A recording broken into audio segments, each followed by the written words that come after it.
So I'm going to take you on a little voyage, oh creative people, through classrooms.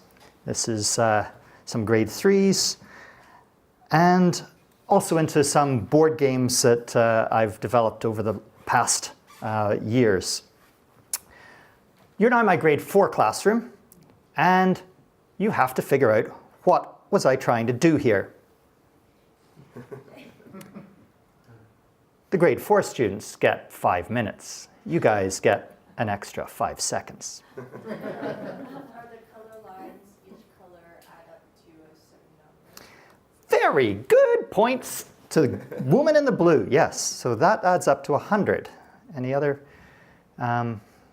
people wanting to just gaze and get some more information? So what is true of these numbers? You're thinking of a grade 4 classroom. 3 times, 4 times, 5 times. These are square numbers. That's correct. I was trying to match up numbers in pairs from 1 to 60 so that every pair added to a square number. Did I succeed? No. This is an example of me failing. This puzzle won the Math Association of America George Polya Award in 2016, and I think it's a great example of a mathematician failing. I spent an hour doing this. Do you think there's a solution to this? Hands up. People, yeah, there's a solution to this. One person. Yeah, there might be more than one. There are actually 4,300,000 solutions to this, and I failed to find one in an hour. So there's me failing.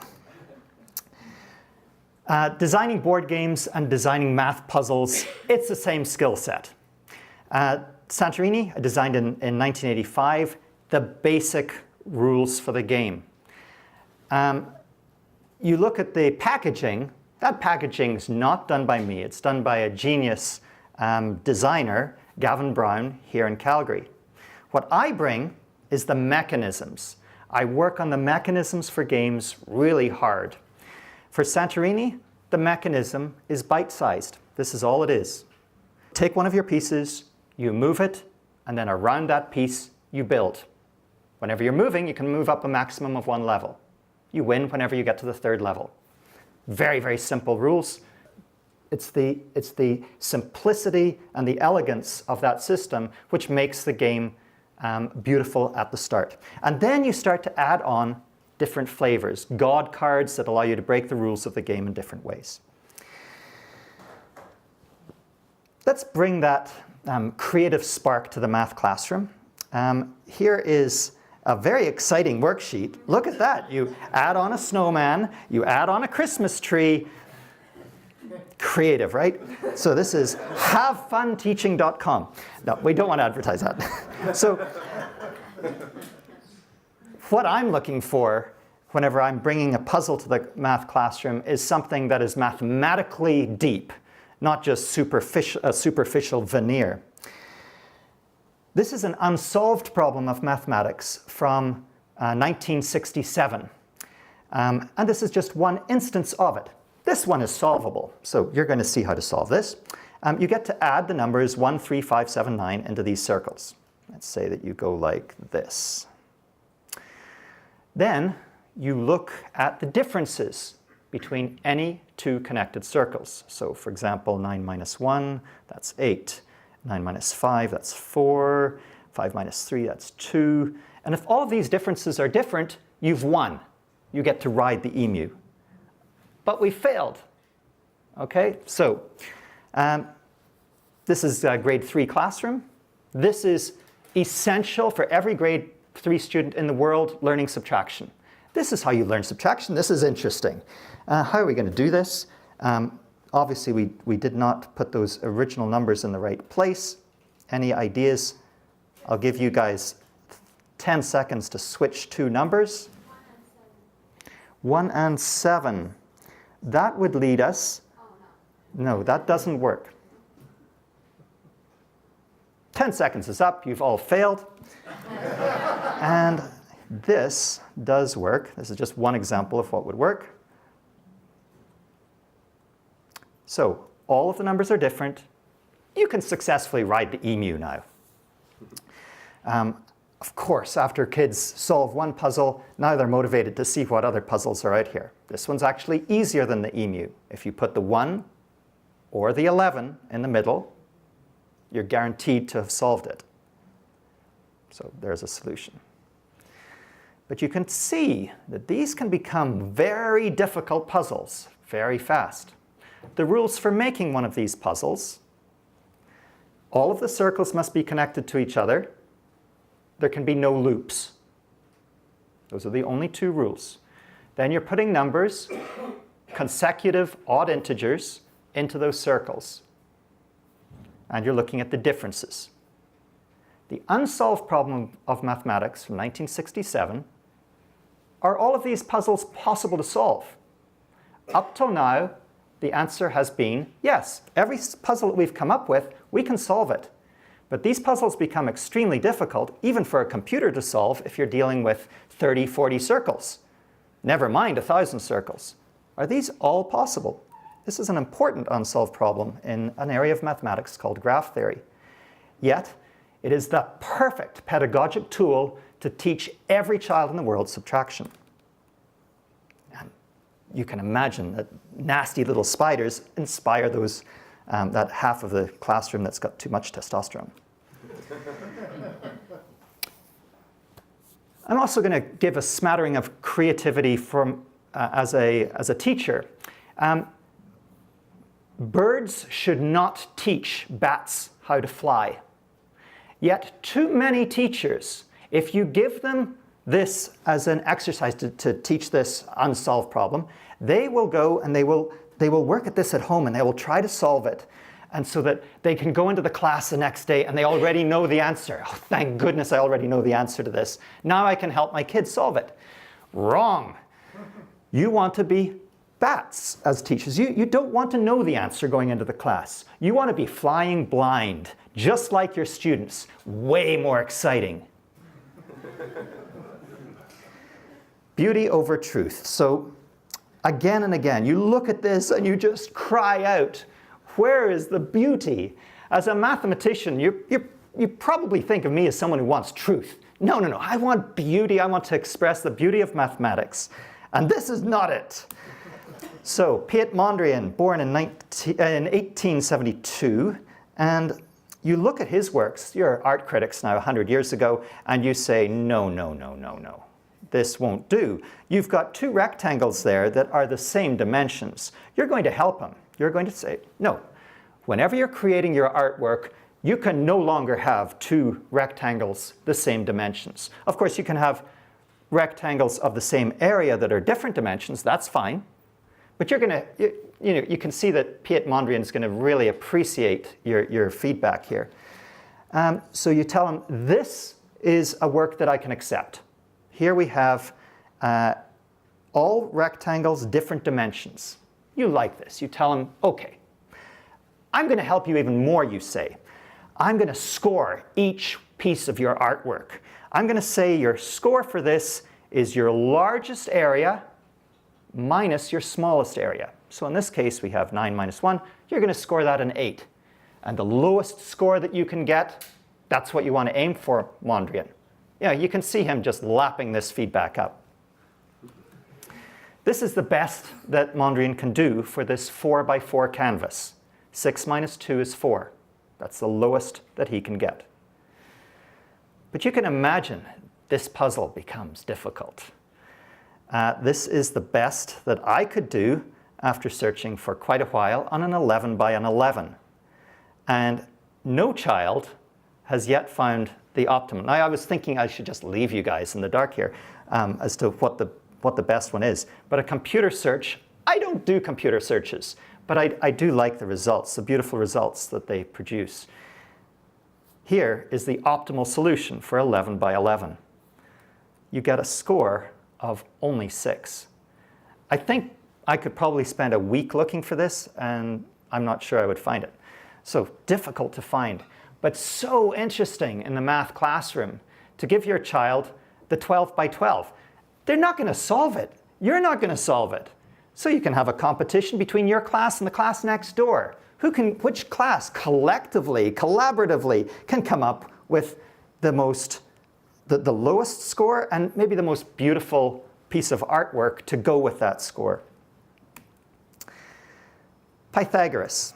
So again, for that half of the classroom that's got too much testosterone, you throw in that Theseus has to go and kill a minotaur in the lower left corner here. And each step that Theseus takes through this colonnade room of columns, each step has to be longer than the one before. So this is my first attempt. And I managed to get to the minotaur in 15 steps. You're trying to use the most steps possible. The steps can't intersect. Remember that Ariadne gave Theseus a string? Well, that string would get all tangled if those paths intersected. So you must be really careful that you don't do that. So 15, that looks pretty good. But sooner or later, a child will discover a much better solution. Here is one that will be discovered in your math classroom. Now, this is so beautiful. This has got to be optimal, right? It's 16 steps. It's got, like, can you imagine doing better than that? Actually, you can. And that's what's really boggling, is that you look at this and you say, that's got to be the best possible. A computer search, again, has found that this is the best possible, 20 steps. This would take at least a week to, this might take a year for you to find this. Very difficult, but fun. And you don't have to know the optimal answer. This is a great way to just erase the possibility of knowing the possible answer. If you go high enough, no computer can solve this if you go high enough. But even just a 5 by 5 is a beautiful introduction to Pythagoras for your math classroom. Time for me to show you another board game. This one is an utter failure in the marketplace, and I don't care one whit. First of all, I just want you to enjoy watching the game being played without knowing any of the rules. First of all, you see that it's a continuous placement game, not a discrete placement game like nearly all games. I'll take you to the end. Here, white has won. This is a connection game. White has to connect up the white region to the white region. Black has to connect up black to black. I'll just show you the core mechanism, which is so beautiful. If you are joining, making a perimeter like this, that perimeter must have a majority. It must be either mostly white or mostly black. So this is a legal move. And that turns that region all white. This move is illegal because this is 6 black and 6 white on the perimeter. Such a simple rule, and yet this is the core element of this game. And it turns out to lead to much complexity. Simple rules leading to complex, interesting results. That is what I'm looking for in math puzzles, because that's what makes it interesting for me as a mathematician. I want, whenever I design a game or a puzzle for a grade 1 classroom, I don't want to know the answer. I want to be curious. We're going to do another game here. This one I use in kindergarten, and you're all going to participate. I want you to think of a number. 0, 1, 2, 3, 4, 5, 6, 7, 8, okay, everyone's thought of a number. Close your eyes. Everyone thinking of the number 0, raise your hand. Everyone thinking of the number 1, raise your hand. Number 2, raise your hand. Number 3, raise your hand. We've got 3 number 3s. You have all lost the game. You can open your eyes. Anyone with number 4, raise your hand. We've got a single number 4. You win. You are the person that chose the lowest number that nobody else chose. We're going to play it again. Everyone. Okay, choose a number. 0, 1, 2, 3, 4, 5, 6, 7, 8. Okay, close your eyes. Everyone choosing a 0. Raise your hand. We've got 1, 0. You have won the game. Okay. So what is beautiful about this for kindergarten is the game takes about 10 seconds. You can imagine that there's a lot of kids that have a fear of failure. They hate losing a game. Here, they don't have a chance. They don't have a chance to pout because immediately they're down on the ground, covered up. This game is called Rock. They're covered up, and again, they get to play. And they lose again. Well, sorry, no time to lament. Back down, playing again. So it's really, really fast. And the answer, you can see it's not obvious what number to choose. Okay? One of my best game designs ever for a math classroom. Simple. I'm not going to explain the rest of this one here. I'm not going to explain it. I just want you to appreciate this is interesting looking. You just are drawn in and you go, what's going on? I'm not telling you. This one here, I will tell you. Is something missing? Yes. Something is missing. What is it? This one maybe I will go into a little bit more. But I'll let you have 10 seconds to try to come up with an idea.